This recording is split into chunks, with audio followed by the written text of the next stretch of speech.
1, 2. Testing. 1, 2.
Testing one, two.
Testing one, two.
All right, I'm going to call to order the August 1st, 2023 Parks, Recreation, and Community Resources Advisory Commission.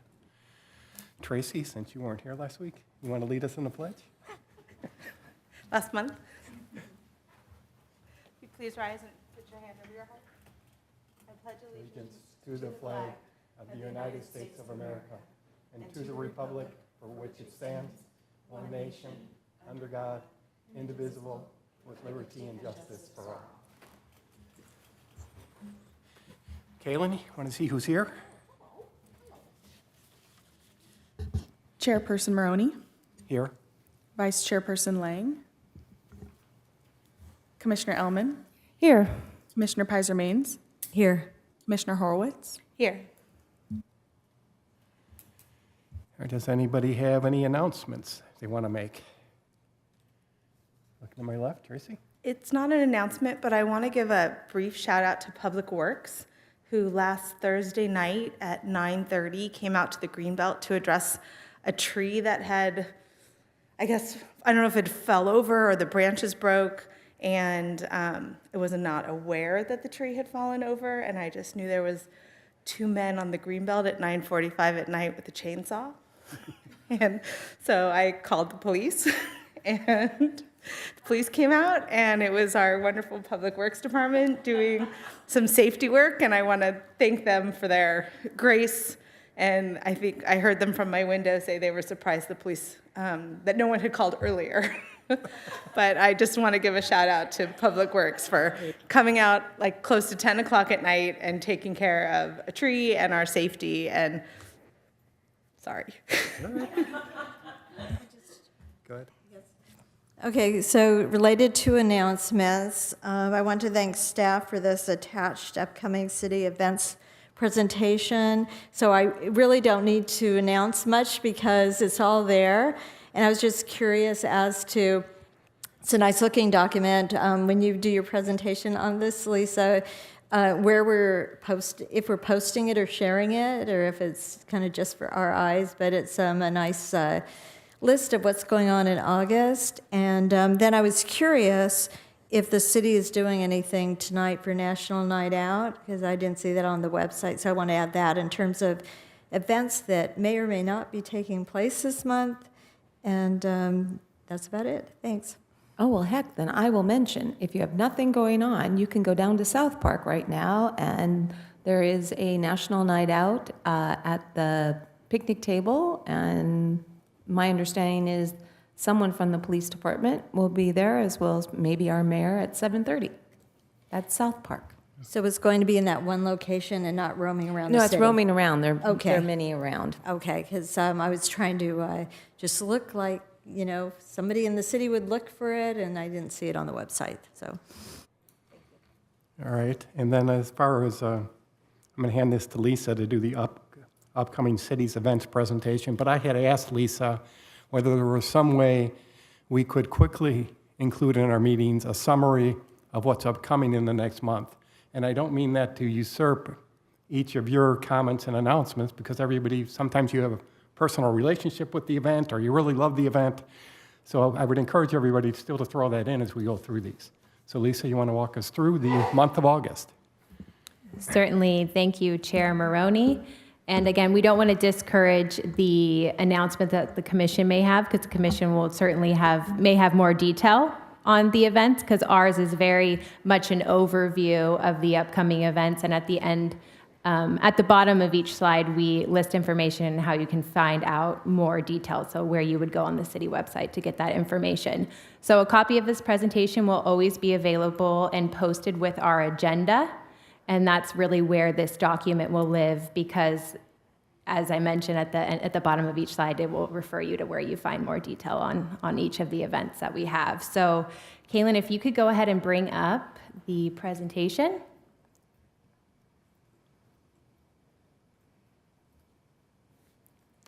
Okay, so in the month of August, we have the International Surf Festival from August 4th through 6th on the beach north and south of the pier. We have the Glow Ride for Cystic Fibrosis on August 12th, beginning at the pier. The CBVA Volleyball Tournament north of the pier on August 13th. And as well, we also have the triathlon. So that is on numerous city streets, downtown. And then we have our beach tennis tournaments on August 20th. So more information on all these permitted special events are always available on our calendar of events on the city's website, hermosabeach.gov. And additional sign-up detail will be available there and the timing of each of these events. And if I could add on the International Surf Festival, if you go to their site, you can download a PDF that will give you the exact time of all of the events. I mean, there are dozens of events. Trying to keep track of them is difficult, and that kind of detail isn't on the city site, but it is on the PDF site, or on their site in a PDF. Thank you, Chair Maroney. Next slide. So regarding department-hosted events, this coming in August, we have our very popular annual Catalina excursion. It's taking place on the last Saturday, August 26th. It is definitely selling out fast. We are doing 2 buses for this excursion. So if you're interested in signing up, more information and the sign-up link is available at hermosabeach.gov/recreation. And next slide. And the deadline is August 5th to sign up. Yes. Yeah. Thank you, Chair Maroney. Okay, and on this slide, we really have all the upcoming productions in our community theater and second story theater. We actually produce a separate flyer that gets into detail on each of the productions and provides links on where you can purchase tickets for all the productions you see listed on this slide. So again, you can find that on the city website at hermosabeach.gov/theater. We do produce that separate flyer each month. And it does focus on all the events in the community theater and the second story theater. And next slide. Okay, so we wanted to end with another reminder on our next community-wide workshop for the Parks Master Plan, workshop number 2. So it's going to take place here in the council chambers on August 10th, and it will begin at 6 p.m. More information is available at our project page for the Parks Master Plan, and that's hermosabeach.gov/Parks Master Plan. And I wanted to note that those who are not able to attend in person for workshop number 2 can still provide the same input as those in person would by completing a workshop survey that will be available at the community center and also online at the project page immediately following the completion of workshop number 2. So it will be available that next day. And those questions on that survey is going to be the same questions we review and discuss at the workshop in person. And that concludes that presentation. All right, well, thank you. And then we go to item 5, which is post-season presentations. You want to take it? Yes, so we have Vanessa Zimmer with Hermosa Beach Youth Basketball to give our post-season report. Hi, can everyone hear me okay? Thanks for having me. I'm here on behalf of HBYB. This is my 4th year on the board, first year as president, so first year sort of leading the charge in this way. I've lived in Hermosa Beach for 10 years, and going to Costa, so she's almost 14. This is her, I think, 6th year in HBYB. And then I've got a 6-year-old and a 4-year-old coming into the league. So excited to sort of give a recap and answer any questions that you guys might have. So this year we had 10 board members as part of our effort to really grow the board, get more sort of stable suite of volunteers who can be, called on for actual manpower when we do events, things like eval day, but also just increasing the depth of the board. So as people roll off, we have people well positioned to come in and take over those roles. Unfortunately, we have 4 board members rolling off this year, and then 3 more will be in their final year next year. So if anybody knows of people who want to get involved in the community, we do need more board members, and we love when people from PTA, PTO, HBEF get involved, even people in Redondo or Manhattan. We get a lot of Redondo and Manhattan people in the league as well, and we do welcome their participation in the board. So we are looking for more people who are enthusiastic volunteers. But we have also identified 2 solid replacements for members rolling off, and then 2 potential additional replacements that we're still talking to and understanding their time commitment. And we're trying to identify key board members who have younger kids who can maybe stay with the board for a longer period of time. So I mentioned it as just one area that we're looking for volunteers, but we still feel well positioned and like we have a solid group of people committed to the board. This past season, we had our most successful season ever with over, I believe it was 1,100 children enrolled and playing in the league. It was the biggest season we've ever had. Very lucrative for the league, great to have revenue coming in. We can do more for the community, but we also learned some lessons about maybe for next year, and I'll talk about that in a minute, of sort of capping it at a little less participation just because of the facilities that we work with. There's just a limit to how many games we can have, and the younger children need to play earlier in the day. So there's certain scheduling things that we learned from having this season, but it was overall really great participation, and everybody just expressed a lot of excitement over the league and said, I don't want to brag, but we got a lot of phone calls saying that we were much more organized than Redondo and Manhattan, and that people are now coming to this league over those leagues because they really appreciate how organized we've gotten and how they know that our communication is solid and that when we say something is going to happen at a certain time, it's going to be at that time. So we feel really proud that we've really tied things up from that perspective. We had seasons ran as usual, no COVID issues. Playoffs ran as usual, All-Stars ran as usual, so really no hiccups. And then I'm going to give a little overview of how we gave back to the community. So this year, HBYB gave approximately $57,000 back to our community of Hermosa Beach. That's in the form of $5,200 in financial assistance to 26 families. And I should qualify, some of those families wouldn't be Hermosa families. They'd be Redondo or Manhattan or surrounding communities. But it was about $5,200 in financial assistance, $11,280 to Hermosa Valley School for repaving the blacktop basketball courts. So anyone with Valley kids, they're playing on smooth courts and hopefully no skin knees this year. $10,000 to the Hermosa Beach Education Foundation, $18,947 to add an additional basketball court to Hermosa View Elementary during construction. So there's a really beautiful new court there. The hoops are at the appropriate height for children that go to the school, so we were really excited to contribute that. And then sort of last minute addition, because the scoreboard broke at Valley, about $11,500 for a new scoreboard. So we decided to donate that because the school really didn't have the money to buy the new scoreboard, and we wanted to make sure that the board wasn't just hanging there out of use. So. And then the last thing, it's a nominal amount, but new basketball nets to Clark Courts. So when we notice that the nets are getting a little bit scraggly, we are happy to donate those as well. In terms of upcoming plans for winter 2024, we're already gearing up. So it feels early, but really we start registration in usually early September or so. And then we do evaluations in October. So we're already preparing for these things. The season starts in January, but there's just a lot of planning that goes into it. So we're gearing up. And we expect 12 divisions total. So the way that the breakdown works, we usually have 8 boys divisions and 4 girls divisions. We would love to have more girls divisions. If we had more girls at each level, we'd be able to break them up more granularly, but it hasn't worked out that way. So we usually have fewer girls divisions. Our goal is to do a max of 10 teams per division with 8 kids per team. So the target is about 960 kids. So a little less than last year. It's a little more manageable from a scheduling perspective, but we still feel comfortable that we can manage that amount. And of course, if it's a little over, we're always going to do what we can to let people in, take people off the wait list, things like that. So yeah, that's all I have prepared. I'm happy to answer any questions. I loved HBYB. Yay. So much fun. How much does it cost for the kids to register?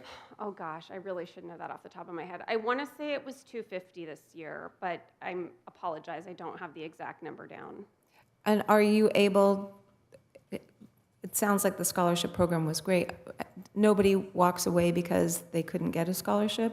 Is that? To my knowledge, no. I don't think we've ever rejected someone on the basis of need, and we take people at their word. If they say that it's a difficulty to pay for all or some, we're certainly, we want as many kids to play basketball as possible. So we haven't had that issue. And there is also a discount if you have a second child in the league. I can't remember that what one. it is off the top of my head, but I know there is a discount if you've got multiple kids. And do you have fundraisers? So we have sponsorships. I'm not sure if that's what you mean, but we have, a business can sponsor. We have banners.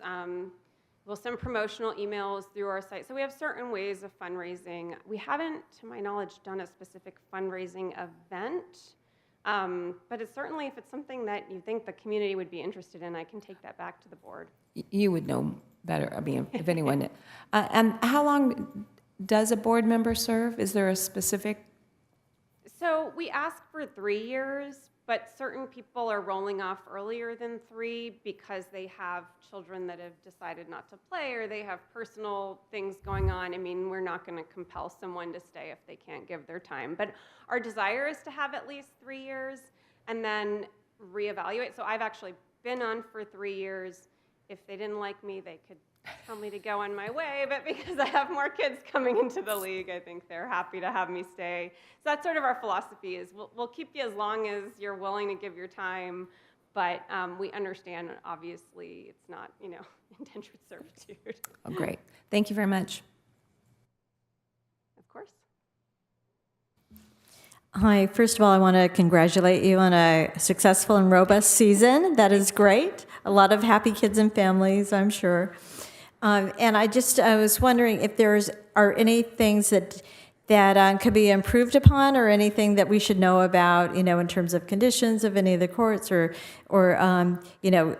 just working with the city, just so that for next year, I'm sure everything went perfectly smoothly, but just in case, it's always good to, give somebody a chance to share with us any lessons learned. I love this question. So yes, our athletic Commissioner Dan Madden is going to be filling out the workshop survey, if he hasn't already, with some ideas. But I think there was something with regard to hoop heights at Clark, and maybe a suggestion that it would be helpful to have either adjustable hoops, or we have hoop baskets that hang on the hoops for the little kids. I don't know how that would work in the city scenario. But a lot of our league is most popular with the younger kids, so under 5th grade. And yet that's when they need the lower hoop height. So really the elementary school, like View is a perfect hoop height, but Clark is a little high for them. So that's the one thing that I can think of that would be helpful. But the community's been great. We always appreciate the fact that we can use courts for practice, and the community center has been great as well. And I also wanted to just remind you that we have the Parks Master Plan process in place, so there are some upcoming workshops, as was mentioned, and you definitely should have members of your community, Noted. We will definitely basketball make sure families to weigh participate. in on anything. So just want to remind you of that. Thank you. I appreciate that. I appreciate the presentation, and I think I'm really glad that you shared about how you give back as an organization, because I really was unaware. So I really appreciate that, and to break down where all the money goes, and that the kids have a great time. Seems like the parents are really involved, and then you give back so much. So just thank you. I appreciate Congratulations that. Thank you. on a great season. We try to keep that legacy alive. Like, the league has been around for 30 years, and it was always important to the league to give back to the community. So we do try to keep that in mind, that we're constantly evaluating the finances, and where we can give more, we want to give more to the community. Yeah, I too was impressed about the amount of money you gave back. I was unaware of that. Thanks for doing that. What percentage of the kids are from Hermosa? Oh gosh, I should know that. I don't even want to spitball it because I know I'll get it wrong. The majority. Okay. So I'd say I'm comfortable saying at least 51%, but I don't have the figure in front of me. But it's not a strong majority, so I was actually surprised when I looked at it, like, oh, there are a lot of people from surrounding communities. And at first, my gut reaction was like, is that a bad thing? And then the more we talked it through, we're like, this is actually a great thing that we have this league in this really small city. We're the smallest beach city, but we're the best little beach city. And people want to come to our league because they love the spirit of HBYB, which is really the love of basketball. And it's all about, we're a rec league. We embrace being a rec league. If you want to come and yell and be crazy and intense, it's not the league for you. And I think the surrounding communities know that their kids are just gonna like be supported and come away with this love of basketball. Even me, like 5'2", you can still play for the love of the game. And I should know this, and maybe I ask Lisa, do we charge them for the space in the Oh community center? yeah, Is that your, of course. Yes. is that your biggest, is that your biggest I mean, expense? if you want to lobby on my behalf to waive all fees, we can give a lot back more to the community. But yeah. Is that your biggest expense? Oh yeah. Okay. Yeah, the school and the city, we pay for the facilities. Yeah. All right. Yeah, and I don't have those figures in front of me because I don't have the agreement in front of me, but that is per the terms of their agreement. Yeah. All right, well, thanks. I also wanted to share, if you share some language and a photo, for seeking board members, we'd be happy to share that on our department social and Facebook, because we have quite a following and happy to, help spread the you. word. That's amazing. I Yeah. truly appreciate that. We will take you up on that. All right, awesome. Yeah, just send it over to Cambria and we can get it posted. Wonderful. Thank you.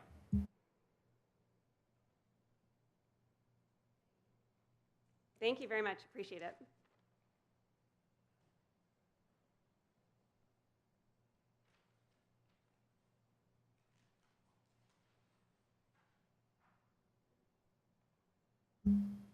Next up, we have Mark Mamber with Hermosa Beach Little League to provide the postseason report. And we are going to start with a video.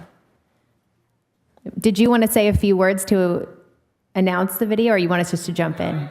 All right, awesome. Go ahead, He's Kaden. got a bat.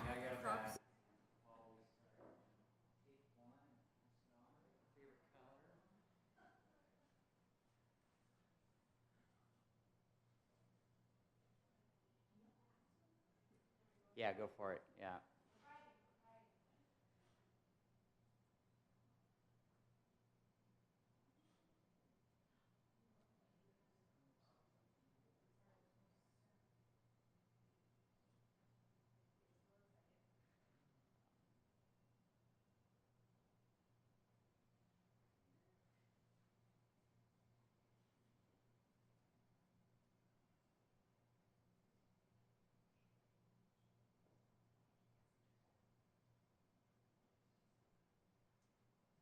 If it doesn't kick in, we can.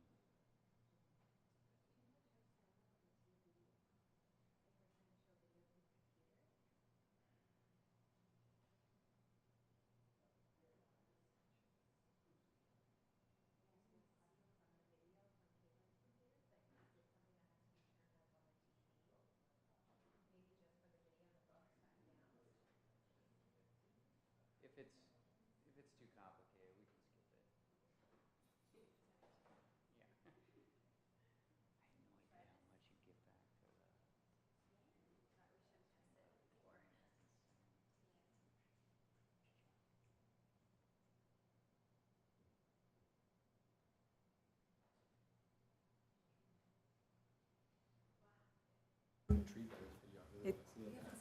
It's a wonderful video.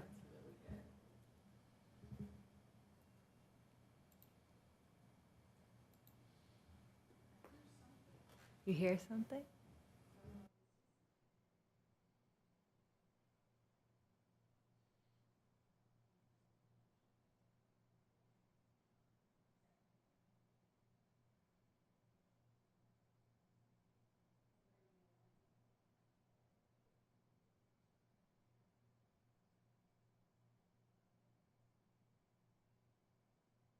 Okay, we can skip it. Maybe hit pause for just a hot second. Use it as a visual aid. We will send the link to the commission so they all get the chance to see it, because it's a really good video. Totally cool. So it is a very funny video. We used it as a promotional video to drive registration, or at least announce that registration would be closing in about 30 days. We ran it last November. But I wanted to start the recap by showcasing that video, A, because it's funny, but B, I think it's extremely representative of our season this year. As far as the cooperation and collaboration that we had with really the entire Hermosa Beach community. I had this idea for this video, and I sent an email to Chief LeBaron and then Mayor DeToy and Jessica Acamanda, President of the Chamber of Commerce, and Dr. Johnson, our Superintendent of Hermosa Schools. And literally within an hour, all of them responded on the thread saying, I'm in, great idea, what are next steps? And so we were able to coordinate the shoot, and we'll circulate it. We'll circulate it afterwards. But like I said, it's extremely representative of all the support that we got from Lisa and Nick and Public Works and Brad Cocking. I mean, it's just every time that we had a glitch or needed something answered or some support, it just felt like everybody was there to have her back. We can skip it. We can shift over to the presentation, Kayla.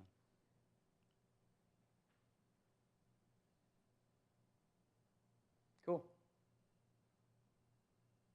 Okay, great. So, quick recap.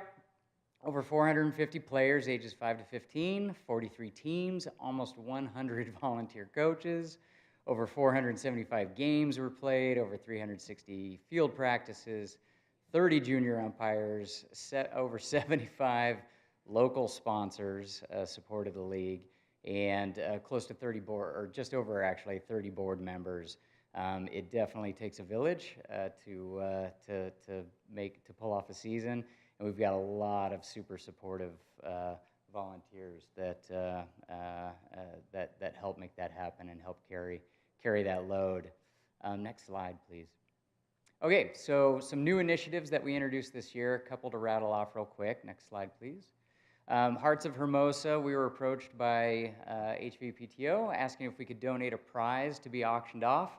So we brainstormed among the board and came up with a VIP viewing experience, like box seats at a game, and steak dinner, box seats, and the coach that won the auction, he ended up reaching out, asking if he could convert his VIP experience for a team party, for all of his players. So we were happy to oblige. We cooked up burgers for the kids. We blocked off a big section of the stands just for them. We picked them up in the parking lot in our golf carts and decorated it in their team colors, and it was a super fun experience. We added a second AED at Clark Field with all the press and attention around Damar Hamlin's collapse, from Buffalo Bills. We had a lot of parents reaching out. Hey, do we have defibrillators at the field and accessible? We've always had one. We added a second one this year in a different location and made everybody aware of where they were. The Hermosa Beach Gear Swap. We created this group on Facebook. It's a private group with 215 members. Anybody that's got kids that played t-ball, they get brand new cleats, and they wear them about a dozen times, and they barely get any mud on them, and then they rattle around your storage bin for a while until you ultimately donate them. So we created a Hermosa-specific sort of like a give nothing or a buy nothing group on Facebook. Parents, members can post, hey, I've got a pair of cleats that are barely used, size 6, does anybody need them? And a ton of gear has been swapped among the Hermosa community, saving thousands and thousands of dollars in youth athletic wear. We changed up our All-Star nomination and voting process this year. We are a big work in progress, and took a lot of constructive feedback to heart over the years and retooled some stuff, and feel like it was a very well received update to that process. A few new initiatives to highlight. Next slide, please. we introduced HBLL Alumni Night. So one of our big tenets for the 2023 season was community involvement. We wanted to really extend beyond just kids that participate in the league. Even though we have a near 30% penetration rate as far as registration goes, nearly 30% of all eligible age kids in Hermosa Beach participate in Hermosa Beach Little League. We are extremely proud of that. But we wanted to go beyond, so we brainstormed some ideas. We came up with Alumni Night. We had no idea what to expect. We basically announced it a week before. It was a Friday night game, and we just kind of put it out there to everybody and said, we're going to be honoring our alumni. Come down, we'll have some raffles. It'll be a great game. Food's awesome. And so we Vision realized we had all these guys down there, and as soon as, in this photo, they're wearing their old Hermosa Beach All-Star hats from the 80s, and as soon as they got together, the stories started, spreading and sharing, and oh, you remember that coach? He never wore a shirt. Can you believe that guy? And it was awesome. We got a lot of amazing feedback, and it was alumni from all ages. Kids that had just gotten home from college, all the way up to former Hermosa mayor here, J.R. Rosensky, also former president of Hermosa Beach Little League in 1982 on the left. So super awesome. Next year, it was such a good success that we're going to put a lot more weight behind it. That's the only negative feedback that we got from the folks that attended was this could be so much bigger. I only just found out about it, and please give us a heads up so we can help spread the word next year. So super awesome. Next slide, please. National anthems. Again, in the spirit of extending, making Hermosa Beach Little League and Clark Field extend it beyond just those who play. We put the word out to everybody in the league. If you have a kid that can sing the national anthem or who would like to, perform it before a Friday night game, we would love to have them. Don't care if they're good, don't care if they're bad. If you have a musically passionate kid that's got the, that's brave enough to do it, we'd welcome it. We had a few actually take advantage of this this year. Jackson Bender's an 8th grader. He was kind enough to perform, I think, at 3 or 4 different games throughout the season. So we plan to continue that next year as well. Next slide, please. We joined the Chamber of Commerce. We were a featured attraction in Hermosa Beach in the spring issue. And we've gone retail, so our hats are available for purchase at the storefront on Pier Avenue. Fun fact, between players, parents, and just fans throughout the city, we printed, sold, distributed almost 2,000 hats this season, which is pretty insane.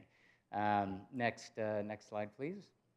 And then my favorite new initiative of 2023, it was a Tuesday, and I got a text from one of our exec board members who said, I just saw a post from El Segundo Little League that they just featured their Coach of the Year. We should consider doing that sometime.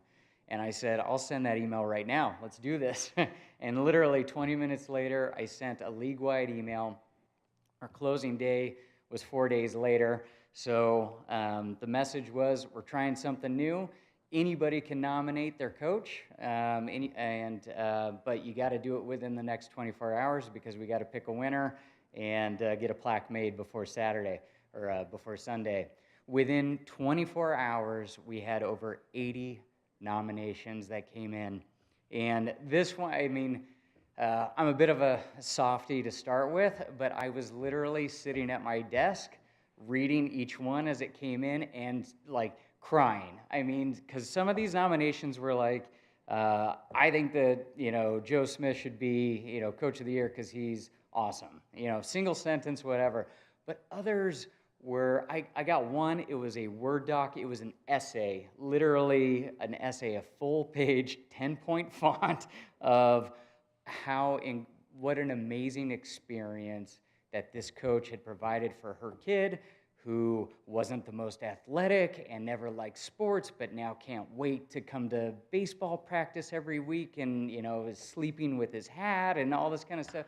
I mean, just totally heart-melting nominations for some incredible people that donate a lot of time and energy to helping our kids.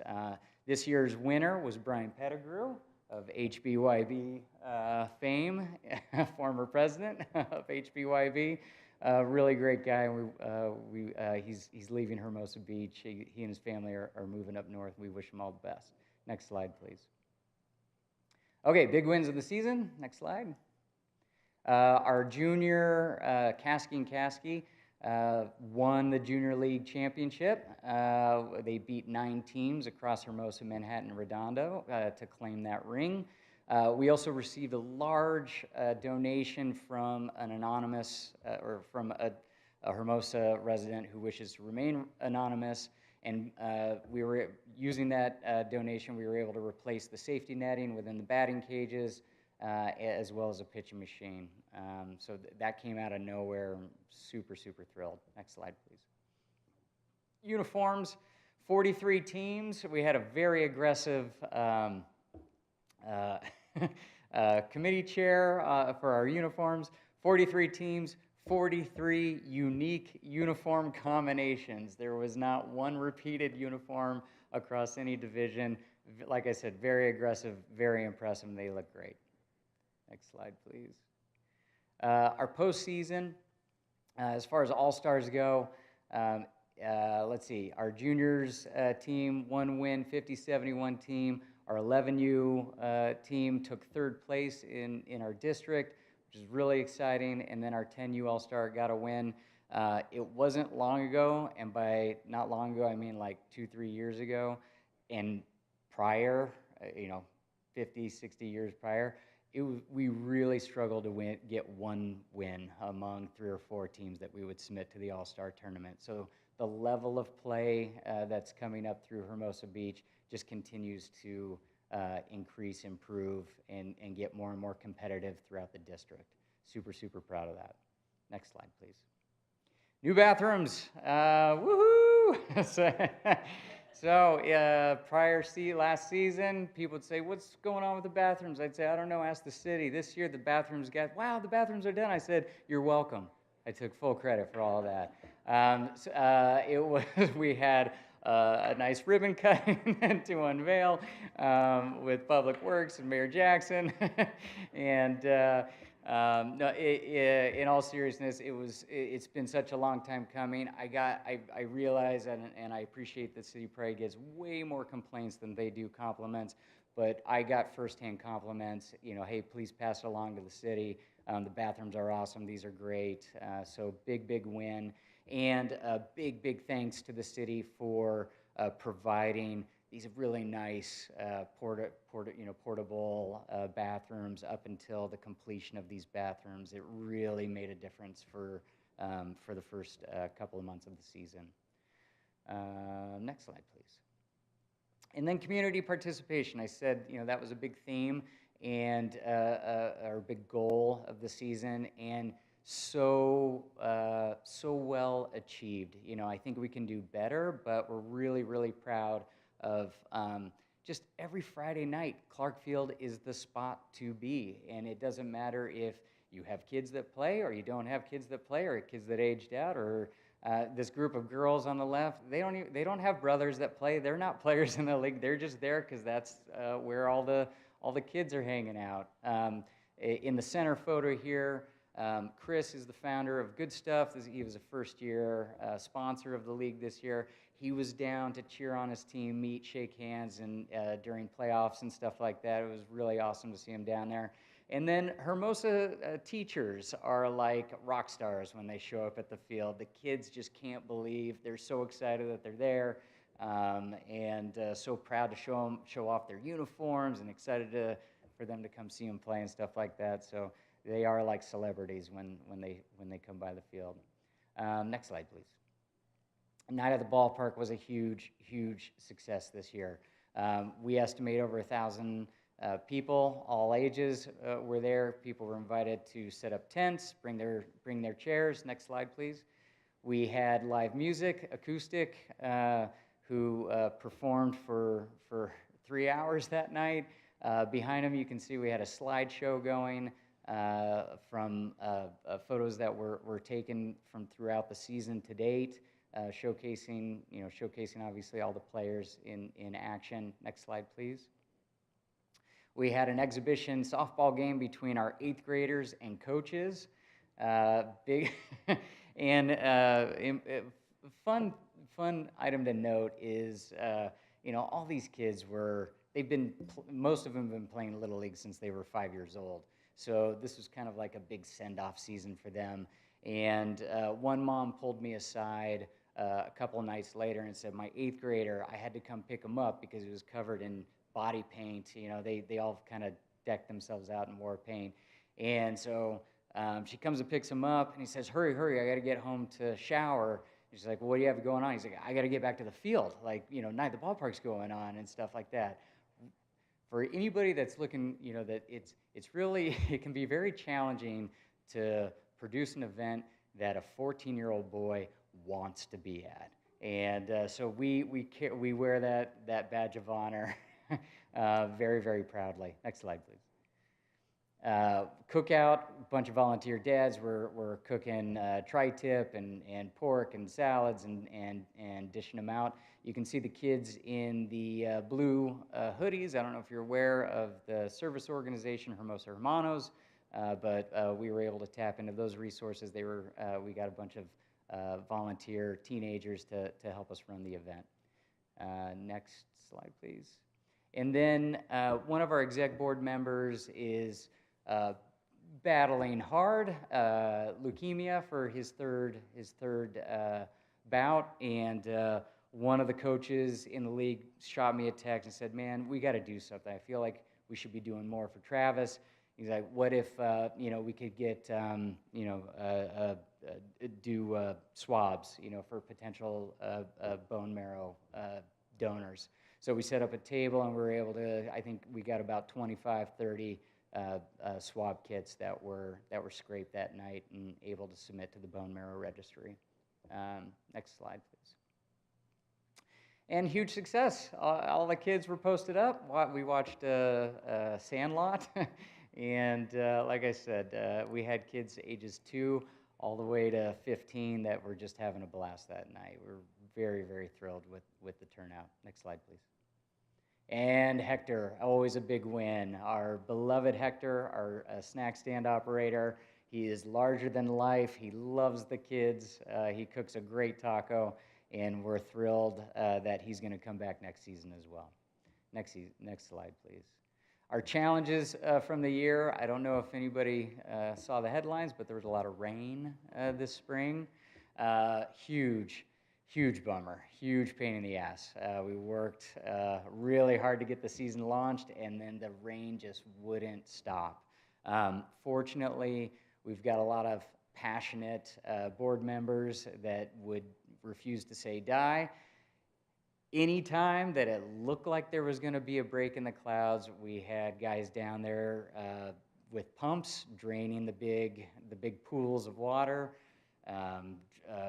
nail dragging the field, spreading drying agent, new dirt, anything that we could do to even squeeze in 1 or 2 games before the next round of rain would come in. We were doing it, and it was extremely taxing, and we're very, very grateful for all the guys that lent to help. But that's another example of how the city sending help over, to help us drag the field every chance that they could. Next slide, please. We're almost done. So, summary. This is young Dakota. If you can read this, her essay that starts with my favorite place in Hermosa Beach is Clark Field. And her parents sent me that photo, and I just, again, you just can't When you've got this kind of special experience, this place at Clark Field that resonates and lands as strongly with kids, with kids ages 5 all the way to 80, you've just, you've really just got something so unique and so special, and we're so proud to be champions, for Clark Field as a whole. Next slide, please. My presidency is very quickly coming to an end. It is a 2-year term, and Dave Schott will be taking the torch and carrying it forward. He has been my director of baseball for the last couple of years, longtime coach in the league. You'll have a hard time finding anybody that loves the league as much as this guy. And not going anywhere, looking forward to continuing to support the league in any way that Dave needs me to. Okay, real home stretch here. Next big thing, we are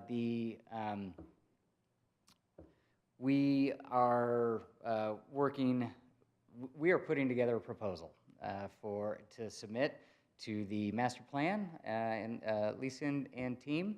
So as wonderful as Clark Field is, and as wonderful as Hermosa Beach Little League is, there is one consistent knock that we hear from folks that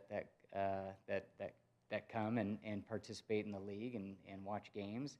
And ironically, it is that Clark Field is actually kind of a brutal place to watch a baseball game. The visibility, the viewability of the field and the diamond and the play, you can't even see home plate, is a little bit rough. And we are working with a local architect, Jim Fasola, who has drawn up plans. We have big ideas that will add more grass to Clark Field.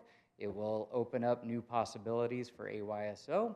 And it will dramatically upgrade the viewability, the viewing experience at Clark Field, and we're really excited to submit it. We're really excited to review it with everybody. Just as a quick snapshot here, the next slide. This is a photo. Is there one more? There should be one more. Yep. This is a photo of Clark Field, roughly mid to late 80s. I believe it's opening day.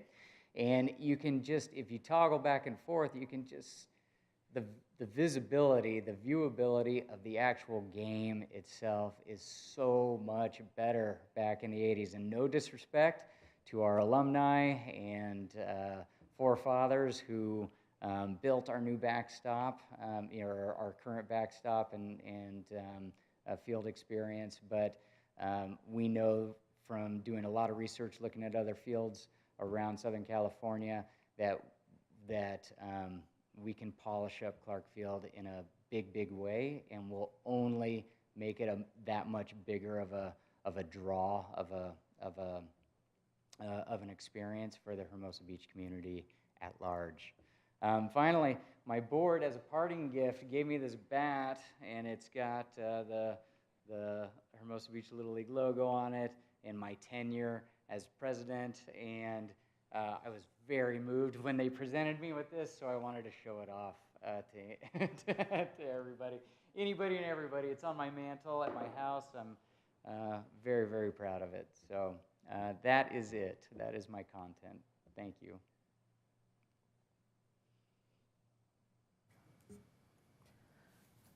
You're a treasure. Dave Shaw, I'll be interested to see how that poor man just... He's going to do great. He is. It's going to have to find his own way. First of all, thank you very much. And if anyone on a Friday night, you go down, you pick up some tacos from Hector and sit up in the field, and it doesn't matter what team is playing because you just really want to enjoy it. It's a wonderful Friday night, and our dog loves it even more. There you go. So thank you for everything. You've been very, very creative. Everyone that has been willing to bend. I remember I just happened to be down at the field when I saw the news team down there, and it was because you were trying to squish in one more game. I don't even know how many days of rain you guys worked so hard down there. I would stand up there on the grass looking down, just shaking my head. And you worked so well with Public Works. That meeting we had on the grass, trying to figure out how to get everybody to work together and figure out what we could and couldn't do. And I can't thank Public Works enough. They are an amazing bunch of people. I don't want to say guys, because we've got women over there now.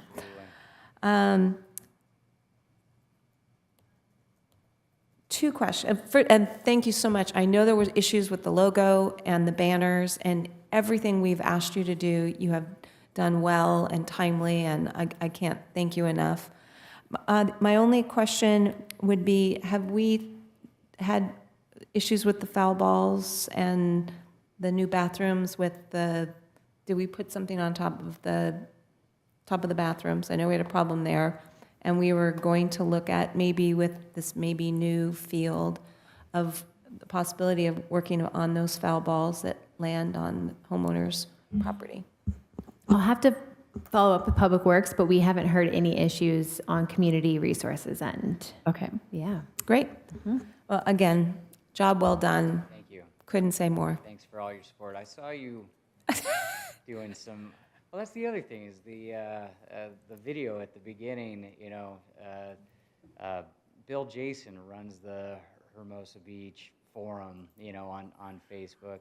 He filmed that. Yeah, it was. And put a rough cut together. You know, I mean, The video was, it. when you guys get a chance, the video is very, very funny. And also, we didn't say anything about the moms at the end of the year that have that game with their sons down on the field. And that's just we've got a lot of people down there supporting it, and the music, it was a busy day. I was glad to come down and support one young man, but it was a great season. So again, thank you, good job. Thank you so much. It really was a great season.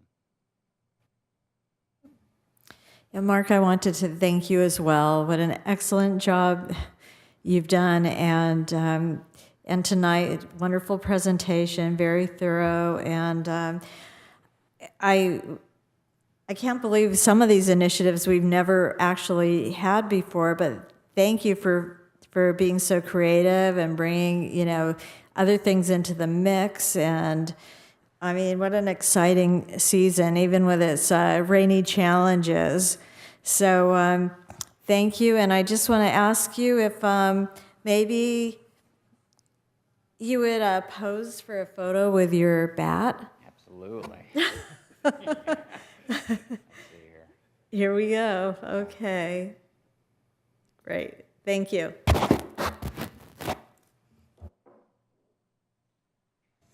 I think my fellow commissioners said it really well, but your passion and your enthusiasm and your collaboration with the city, bar none. It's just so good. And, you've been here to give pre and post presentations, and I always really appreciate it. My nephews play baseball, so I'm a fan, and you do it really, really well. So thank you. Thank you. Yeah, that is very much a two-way street. Public Works, the response in this, I would, and Nick and I grabbed a beer to celebrate, the end of the tenure and whatever, I think just last week, and we were just kind of staring at each other like, I can't believe how well everything's, working right now, and that's, compliments to everybody that supports the field and supports the league. So it was a very, very special season. Going to ask you a technical question. Did we ever fix your lighting problem? Thank you for. I actually meant to mention it. The short answer is sort of. Okay.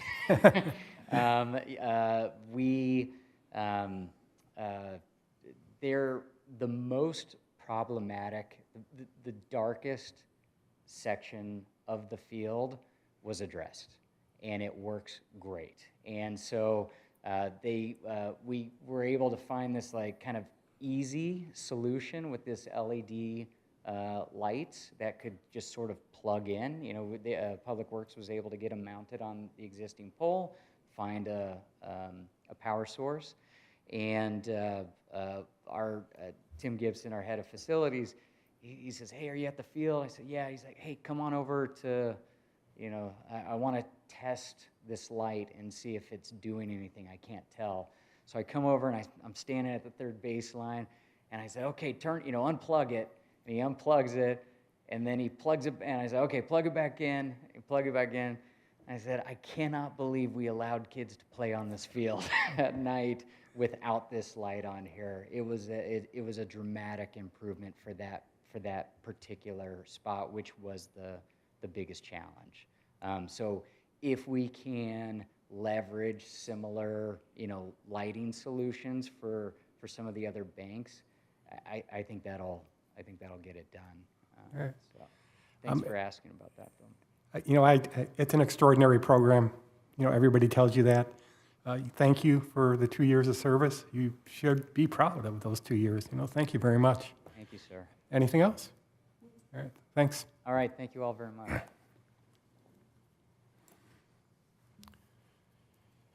All right, moving on to item 6, Lisa, Community Resources Manager Report. Thank you, Chair Maroney. The first update this evening is regarding the Upper South Park restrooms, which we are closing for the foreseeable future outside of building use hours. And this is due to recent and repeated vandalism in those restrooms. The South Park building houses our Park After School program through the school year. And currently, right now, the building is closed as we have anticipated renovations and improvements scheduled for the building, including the replacement of the floors in the back 2 rooms and the installation of an HVAC system because of the fact that our after-school program now resides at that location. So we have posted signs at the restrooms on the restroom doors to announce the closures, and we encourage any park goers to contact non-emergency dispatch if they see any vandalism and any suspicious activity at the park.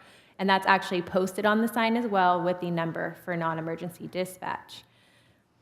The second update this evening is that the Community Garden Naming Subcommittee, consisting of Chair Maroney, Commissioner Horowitz, Councilmember Seaman, and Councilmember Francois, have reached a recommendation on the consideration of the request to rename the Community Garden in honor of former Mayor and Councilmember Jeff Duclos. So staff is mapping out the timeline to have that returned to the commission before it goes to City Council, so more to come on that. And then, as usual, lastly, under this section, we have our Parks Master Plan Progress Report with the detail on action that's been taken since our last commission meeting. So that is just noted as a receive and file item. And that actually concludes my Community Resources Manager updates. And if I can add to the Park Master Plan report, the survey results are now on the website. So I don't know if you've all seen that. So that's, that's useful and interesting. And as we proceed, I still hope that at some point the commission can set aside part of an evening to discuss what has been proposed and maybe develop some consensus as to what we think before we go to the joint meeting, which is going to be a meeting with City Council, Public Works, and Parks and Recs. That's a lot of people. So after we get all the results from the community, I would still like to, at some point, have an agenda item where we can just discuss it among ourselves so we feel like we've said what we need to say, because you're probably not going to have an opportunity to say everything you want to say in a meeting with 15 people who like to talk. Certainly, let's talk through that too, as you, Chair Maroney, and Commissioner Ellman serve as the Parks Master Plan Subcommittee. So you'll be joining us in our next internal staff working group meeting this week, so we can talk through that and the timeline and see if we can add the Parks Commission review before the Public Works, Parks Commission, and City Council review. So where are we next? We are on public participation. Can I ask a? Oh, yes, sir? I think they have to public participation on my agenda. I was going to ask if I could ask a question of Lisa Yeah, sure, go ahead. manager report. Is that allowed? Oh. I have two questions. The South Park bathrooms you said are closing because of vandalism. What is to prevent, or how do we mitigate any vandalism to the new bathrooms? That's a great question. The problem with the upper bathrooms is they are, when the building's not in use, it's more private and easier for those to be, I hate to say it, but vandalized, because there's not a lot of activity up there in that there. upper parking lot, because, you know, those spots are reserved for park program hours, for pickup and drop off, and I mean, the parking lot's used for those who know of that parking lot, you know, local community members to park in who are park goers, but it's just a less, an area that has a lot less activity, so we've just seen more problems there. We haven't had those same issues at the lower restrooms, gratefully. So I don't have much to speak on. I think the police department, when we get into, you know, more conversation in the commissioner comments, the police department has done a lot of work with a specialized task force that's addressing these ongoing issues in the park, from juveniles that are misusing the facilities and committing crimes such as vandalism there. So we're confident actually that the work that the police department is doing with that specialized task force would prevent issues in our lower bathrooms. Great. My second question, the Parks Master Plan second workshop that's coming up on the 10th, that is different than the first one.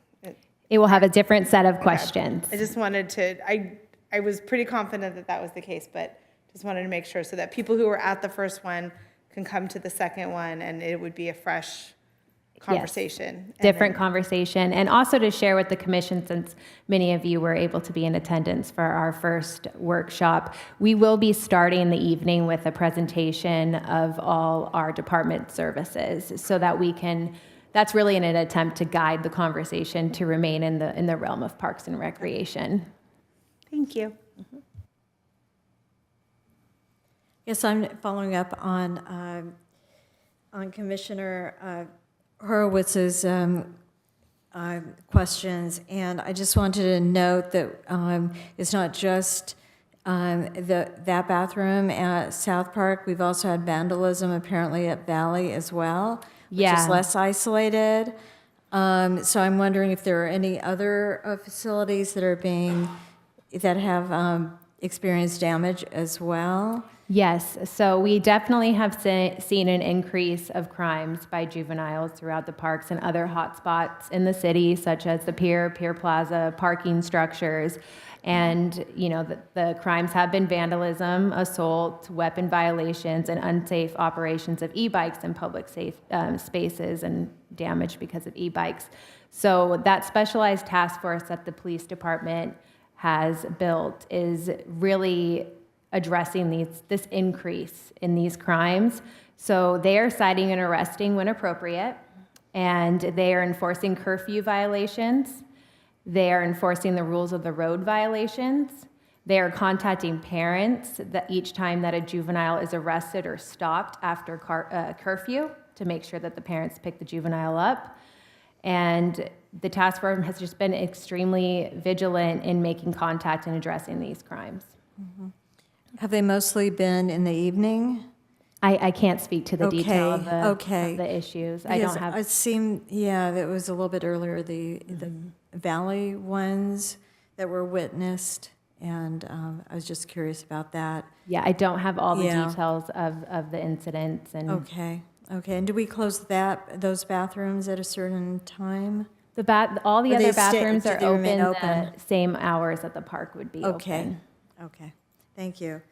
And then for the upcoming Parks Master Plan convening, are we doing additional outreach to get some of the families in the school community? We are. So we have reached out to the school district again for assistance on sharing the communications as we had with the first one as well. And we are also doing some additional outreach through our contract class program and through Valley Park Summer Day Camp. So Nick actually, brought some flyers down and talked to many of the parents of our Valley Park day campers on why it's so important that they be a part of this process. Their children are in our programs, utilizing our facilities, and we are also doing the same with one of our highly attended contract classes. Cambria is going to go down at the end with flyers, share why it's so important for those parents to have a voice, parents and guardians of our campers, and also at one highly attended camp that we have through our contract class program. So certainly we are doing a lot more outreach in that sense. Thank you.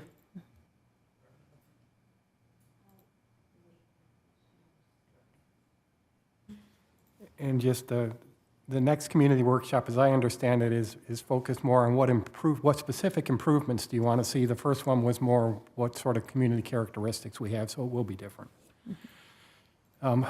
Okay, now we can go to item 7, particular public participation. Although the Parks, Recreation, and Community Resources Advisory Commission values your comments, the Brown Act generally prohibits the commission from acting on any matter not listed on the posted agenda as a business item. This is the time for members of the public to address the commission on any items within the commission's jurisdiction not on this agenda or items on this agenda. Please note that the commission does not engage in a dialogue during public comment, and each speaker is limited to 3 minutes.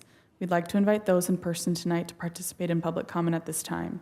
We ask all speakers to please state your name and city of residence for the record. Seeing no one in person, we'd like to invite those joining us virtually tonight to participate in public comment at this time. As a reminder, each speaker is limited to 3 minutes. I'm not seeing anyone via Zoom.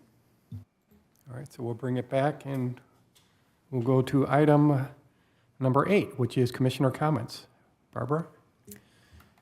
A few questions. One is the video working from our first Parks Master Plan meeting?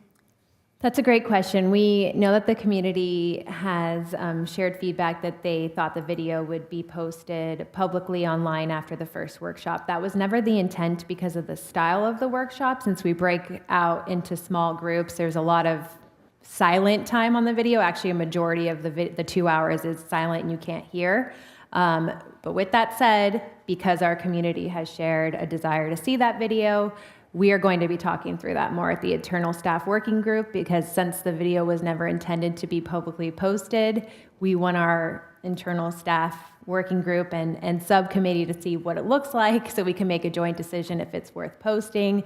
And then what we can do for the next 2 is make it a little bit easier to view. It will still have that silent time as we're breaking out in our small groups, but at least what you can hear on the video is at the end of each of our little breakout sessions, as you've seen in our first workshop, when we're going over those lists, you can hear everyone speaking at that point. So more to come on that because we're reviewing how we can make that video live. Excellent. The sign that we put at the South Park bathroom, is there a way to let people know that that bathroom will be usable when the building's being used? I just don't want people to think we spent all this money and now we've closed it completely, the way you're reading. Yeah, we're still working out the logistics on how the bathrooms will be used when the program's in place and if they will be available to the public when our children are using them as part of the park after school program. So more to come on that as well. Excellent. And then we do know that we have had problems in the park, but with the chief's new program, we've, yesterday we were able to, I guess the word is chase down some young people that were not following the law. And yes, we also know that we know something about what happened at Valley Park, and the chief will be updating us next Tuesday at the city council meeting. Certainly. I would recommend anyone wanting to learn more about the activity that has taken place in additional detail, tune in for the chief's updates at each city council meeting, because the chief will share whatever is available to be publicly shared as far as the detail. Excellent. And then, because of the damage that was done at the bathrooms at Valley Park, when our campers are at the park, what's the procedure when someone wants to use the restroom? Our Valley Park day campers are never without a camp counselor. So if a camper needs to use the restroom, we'll ask who else needs to go to the restroom, and we'll go as a group, but they are never without a counselor. Excellent.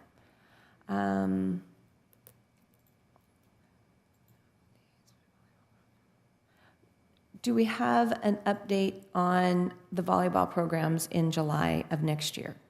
AVP, AAU, JVA, VVCA. So we do still need to go back to City Council to receive approval or not approval to enter into negotiations with those three organizations. Staff actually, I'm sorry, to back up, because council did postpone the hearing of that item because of the fact that there were still date conflicts when it went to the city council level, as there were when we heard it here as a commission. And so what we did as staff, we really needed to put that issue at hold because we didn't want our other 11 long-term agreements that we needed to negotiate be postponed while we were trying to deal with those date conflicts. And also because, as you know, we have a very, very busy June, July, and August special event season and a lot of summer programming. So now that we got through the largest impact level 3 events, we're going to be going back to not negotiations, I say, since we're not there yet, but trying to address those date conflicts with the 3 organizations through the month of August so that we can make sure that we have new dates without conflicts presented before the commission when we are bringing the first round of event approvals for 2024 events at our next meeting, so that you will see the dates that these organizations are proposing that are not conflicting, so that that can be considered when you're reviewing all the other special events, because we don't want our 2024 special event application and review to be postponed because of these conflicts. Excellent. And then last, we seem to have an unusual amount of damage on the beach to the volleyball courts. Do we know what happened? I was a little surprised that after SmackFest that there were so many courts that were not usable on Monday or today. And it just, I don't ever remember that being a problem. And then again, on the north side of the pier, there were just as many, if not more, nets that had been torn down. And yes, so we were informed. So individuals are hired to help our 3 volleyball tournaments replace the nets and poles after each tournament, or, I shouldn't say after each tournament because it's really the last tournament that they're hired to do so, because all the tournaments work together. And so that individual that was hired did share with us that they were waiting on some replacement nets and made that clear regarding the north side. We're still investigating exactly what happened on the south side. It is our understanding that SmackFest actually, it was something that they came into on Saturday for their event.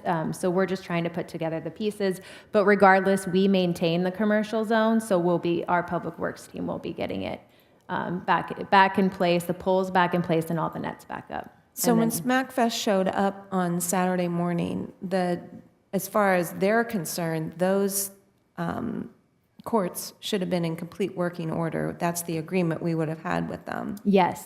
And then when they leave at the end of the night or the late afternoon, the courts should look exactly like they did, and anything that was attached to them, the numbers, whatever. I mean, it was a very fun day. They all had a good time down there. No, but that's exactly it. Yeah, they need to be left as they were found. So if they found them in that condition, that's where we're trying to put together the pieces as staff to address that. Thank you.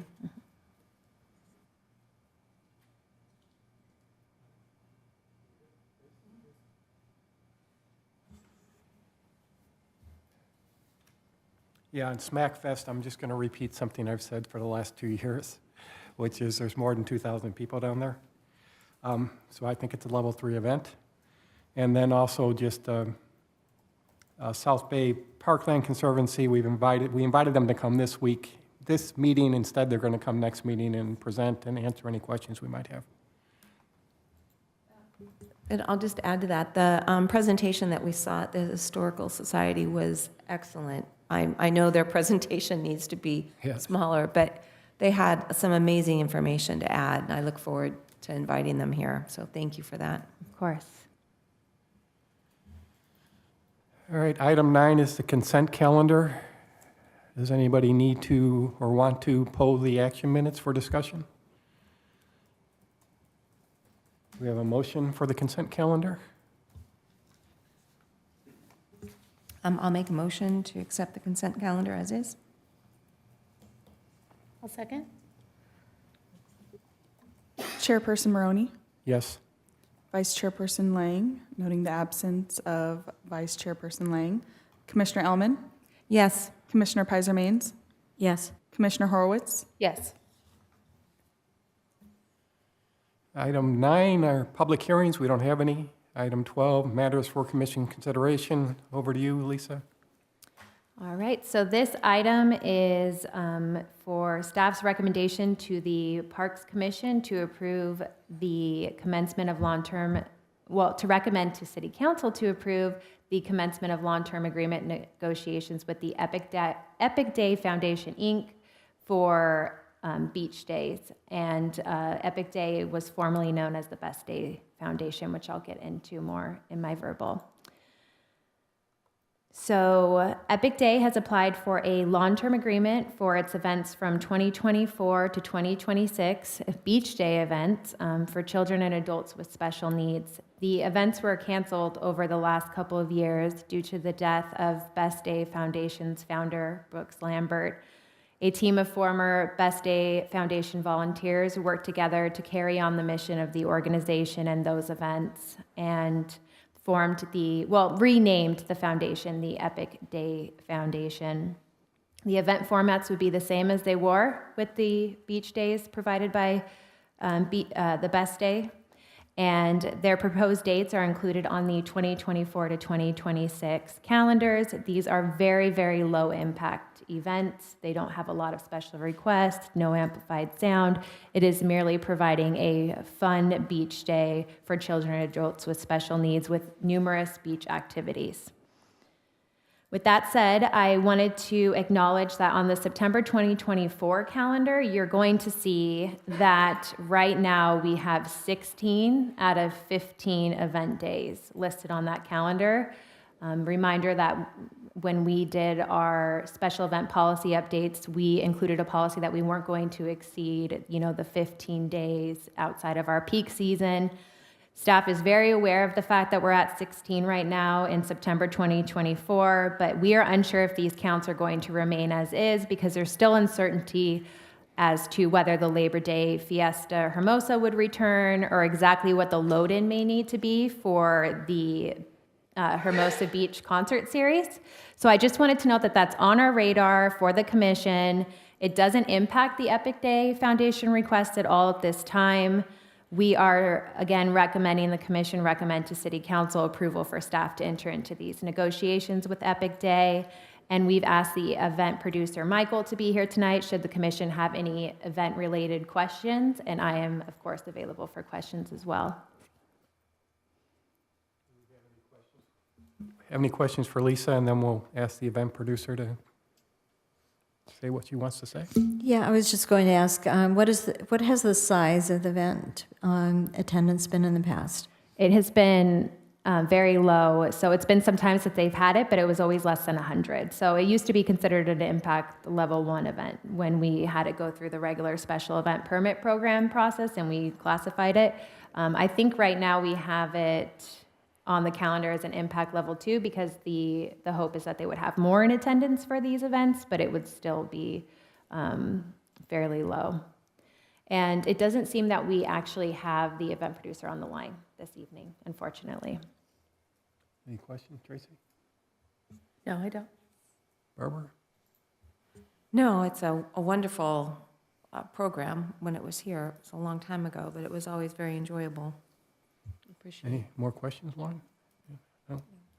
My question is only, is Is the rest of the organization pretty much the same as the organization that was here when they put on the event? Yeah.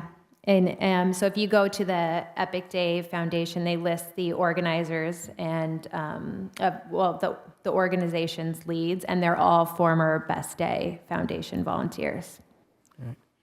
So we should see if there's any public comment on this.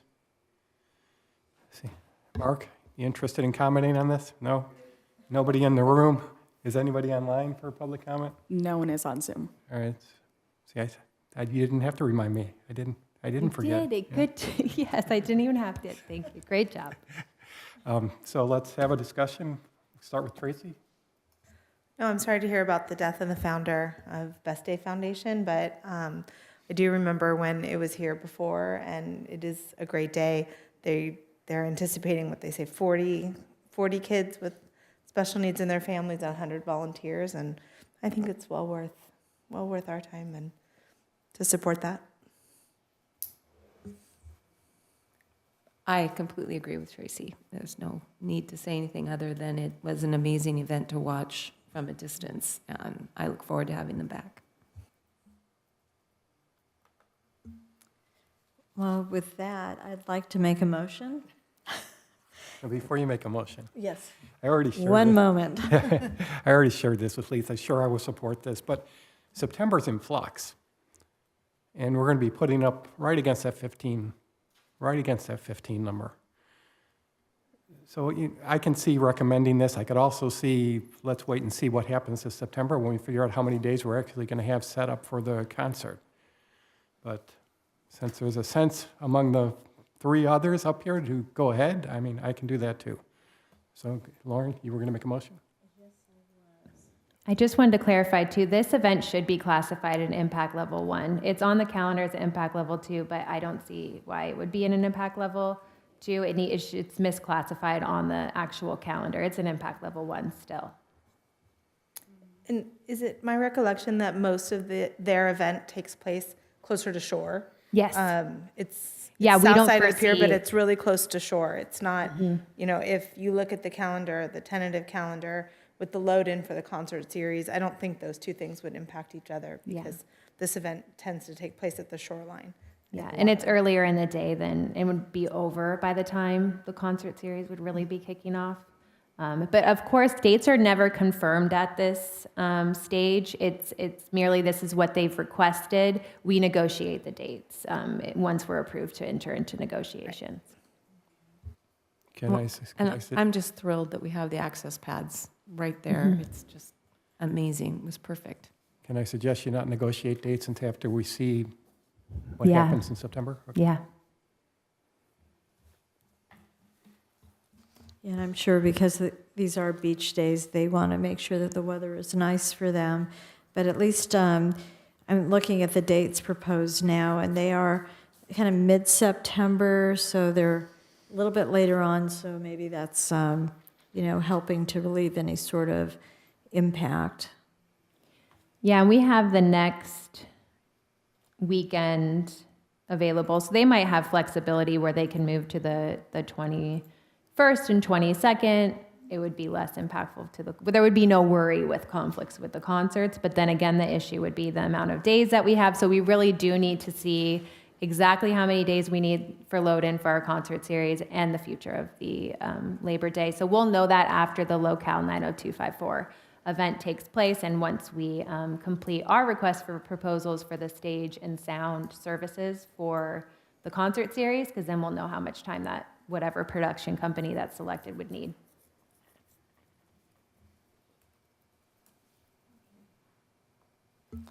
Okay, well, I would like to make a motion that the Parks, Recreation, and Community Resources Advisory Commission recommend to City Council the approval to commence long-term agreement negotiations with the Epic Day Foundation, Inc. for Epic Day. And keep in mind the event load for each year, and use flexibility when figuring out the schedule with them as that is negotiated. I'll second. You're very creative. Chairperson Maroney, Yes. Commissioner Elman, Yes. Commissioner Pizer Maines, Yes. Commissioner Horowitz, Yes. So item 13, future agenda items. Anything to be said there, Lisa, or no? We have none. Okay. Item 14 is adjournment, so I would, without objection, I will adjourn the meeting, and we will reconvene on September 5th. Correct? Yeah.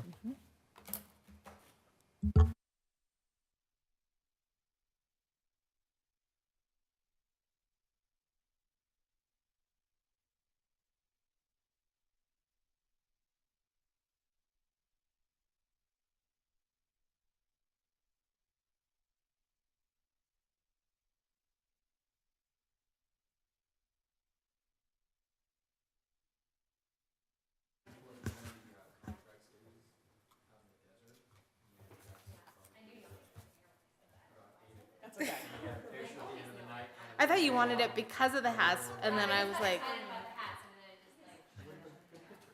I didn't note the absence of Yanni in the beginning because I heard Barbara say, "Oh, we're starting without you." So I thought he was coming later. And I was like, well, when you took roll, he Yeah. was clearly not here, so. "Yeah." I was just like, I didn't know if he would come later or not. So just did it during.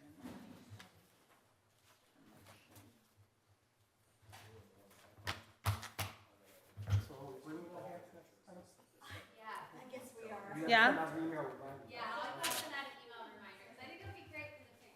We'll have removed my sticker by then. I will not be wearing my sticker in the hat. Okay. Okay.